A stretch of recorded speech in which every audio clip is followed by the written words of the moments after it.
के तपाईँ पनि म्यादी प्रहरी जब भ्याकेन्सीको लागि कुर्दै हुनुहुन्छ? यदि हो भने म्यादी प्रहरी जब भ्याकेन्सी कहिले खुल्ने छ त? यदि तपाईँ इन्ट्रेस्टेड हुनुहुन्छ म्यादी प्रहरीको जब भ्याकेन्सीको लागि एप्लाई गर्नको लागि भने तपाईँको लागि यो भिडियो धेरै भन्दा धेरै इम्पोर्टेन्ट हुनेछ, किनभने म तपाईँलाई यस भिडियोमा रहेर म्यादी प्रहरी जब भ्याकेन्सी कसरी अनलाइन एप्लाई गर्ने या म्यादी प्रहरी जब भ्याकेन्सी अहिलेसम्म आएको छ कि छैन भन्ने सम्पूर्ण जानकारी तपाईँलाई यस भिडियोमा रहेर म तपाईँलाई बताउने छु। So let's begin. स्वागत छ तपाईँलाई यो क्रेजी टेक नेपाल युट्युब च्यानलमा। म्यादी प्रहरी आवेदन दिनको लागि तपाईहरूलाई सर्वप्रथम फर्स्ट स्टेपदेखि म तपाईँलाई लास्ट स्टेपसम्म स्टेप बाई स्टेप म तपाईँलाई बताउने छु। म्यादी प्रहरीको लागि अनलाइन आवेदन दिनको लागि चेक गर्न सक्नुहुन्छ अफिसियली जब आएको छ कि छैन, भ्याकेन्सी ओपन छ कि छैन। यसको लागि तपाईँलाई सबभन्दा पहिला गुगल क्रोममा गएर सर्च गर्नु होला www.policeoffice.gov.np सर्च गर्नु होला। त्यसपछि तपाईँ भ्याकेन्सी सेक्सनमा गएर तपाईँ म्यादी प्रहरीको लागि जब भ्याकेन्सी त्यसमा तपाईँ हेर्न सक्नुहुन्छ। म्यादी प्रहरीको लागि एज लिमिट 18 भन्दा बढी र 54 वर्ष भन्दा मुनिका हुनु पर्यो।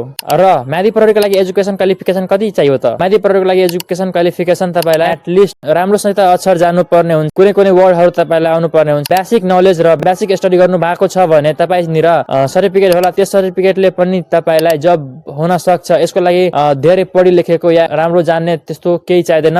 नर्मल यताउतिको अक्षरहरू बुझ्दा पनि जब पाइन सक्छ। त्यसपछि तपाईँलाई नेपाली नागरिक हुनु जरुरी छ। र अर्को फिजिकल फिटनेस, यसमा तपाईँलाई फिजिकल फिटनेसहरू चेक गर्नेछ।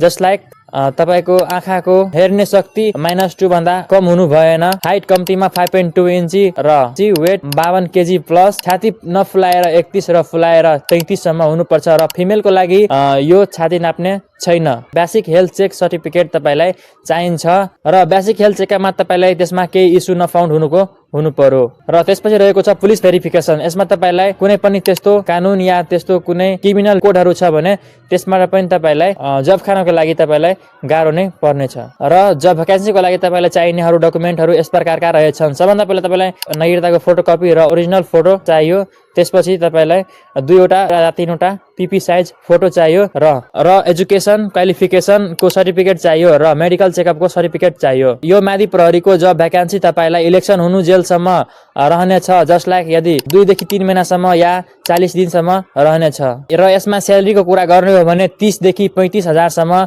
तपाईँलाई स्यालेरी नै दिनेछ। र थपमा तपाईँलाई जति पनि नेपाल पुलिसलाई सेवाहरू र रासनहरू दिने गर्दछ ती सबै सेवा र रासनहरू म्यादी प्रहरीलाई पनि दिनेछ। र तपाईँहरू अहिले नआत्तिनुहोस्, किनभने अहिले जब भ्याकेन्सी अफिसियली नेपाल गभर्मेन्टद्वारा पब्लिक भएको छैन। सो पब्लिक हुनु बित्तिकै म तपाईँहरूलाई जानकारी दिनेछु। सो यो च्यानललाई सब्सक्राइब गरी बेल आइकनको अप्सनमा क्लिक गर्नु होला र यस भिडियोलाई लाइक गरी कमेन्ट बक्समा कमेन्ट गर्नु होला। इफ तपाईँ आफै जब भ्याकेन्सी चेक गर्न चाहनुहुन्छ भने सर्वप्रथम गुगल क्रोममा गएर यस अफिसियल साइट सर्च गर्नु होला www.nepalpolice.gov.np मा गएर जब भ्याकेन्सी सेक्सनमा गएर त्यसमा क्लिक गरेर तपाईँ त्यहाँबाट म्यादी प्रहरीको लागि जब आएको छ कि छैन त्यसमा तपाईँ हेरेर अनलाइन फर्म एप्लाई गरेर नियुक्ति पाउन सक्नुहुन्छ। इफ तपाईँलाई यो भिडियो राम्रो लाग्यो यहाँ प्लिज च्यानल सब्सक्राइब गरी बेल आइकनको अप्सनमा हिट गर्नु होला र यस भिडियोमा एक लाइक गरी साथीहरूलाई सेयर गर्नु होला, नत्र तपाईँहरूको साथी पनि जब भ्याकेन्सीको लागि छुट्नेछ। सो यस भिडियोलाई सेयर गरी लाइक गर्नु होला, कमेन्ट बक्समा तपाईँ आफ्नो फिडब्याक दिनु होला। आजको लागि यति नै, हस्त, बाई बाई।